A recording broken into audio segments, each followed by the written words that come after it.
ഈ ചോക്ലേറ്റിന്റെ ഫ്ലേവർ ഇഷ്ടമുള്ളവരുണ്ടോ? അവർക്കിതാ പെട്ടെന്ന് നമുക്ക് ഉണ്ടാക്കിയെടുക്കാൻ പറ്റുന്ന സിമ്പിളായിട്ട് വളരെ കുറഞ്ഞ ചേരുവകൾ കൊണ്ട് ഉണ്ടാക്കിയെടുക്കാൻ പറ്റുന്ന ഒരു പുഡിങ്ങിന്റെ റെസിപ്പി ആട്ടോ.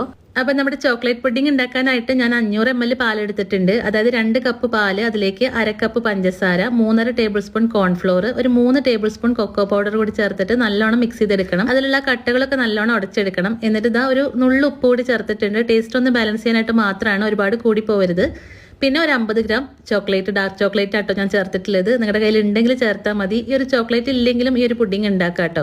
പക്ഷെ ചേർത്ത് കഴിഞ്ഞാൽ നല്ല ടേസ്റ്റും ഫ്ലേവറൊക്കെയാണ്. എന്നിട്ട് ഇതാ ഇതുപോലെ ഹൈ ഫ്ലെയിമിൽ തന്നെ വെച്ചിട്ട് ഇത് നല്ലോണം തിക്കാവുന്നത് വരെ ഇളക്കി കൊടുക്കാം. ഈ ഒരു കൺസിസ്റ്റൻസി ആയി കഴിഞ്ഞാൽ നമുക്ക് ഫ്ലെയിം ഓഫ് ആക്കിയിട്ട് പുഡിംഗ് സെറ്റ് ചെയ്യാനുള്ള പാത്രത്തിലേക്ക് പെട്ടെന്ന് തന്നെ ഒഴിച്ചു കൊടുക്കണം. എന്നിട്ട് നല്ലോണം ഒന്ന് ലെവൽ ചെയ്ത് കൊടുത്തിട്ട് തണുപ്പിച്ചെടുത്ത് കഴിഞ്ഞാൽ ഇതാ നമ്മുടെ ചോക്ലേറ്റ് പുഡിംഗ് റെഡി. മുകളിൽ കുറച്ച് കൊക്കോ പൗഡർ ഒന്ന് ഡസ്റ്റ് ചെയ്ത് കൊടുത്തിട്ടുണ്ട്. ഭയങ്കര ടേസ്റ്റ് ആട്ടോ, ഭയങ്കര സിമ്പിളും ആണ്. പെരുന്നാളിനൊക്കെ നിങ്ങൾക്ക് സിമ്പിൾ ആയിട്ട് ഉണ്ടാക്കാം. ട്രൈ ചെയ്ത് നോക്കണേ.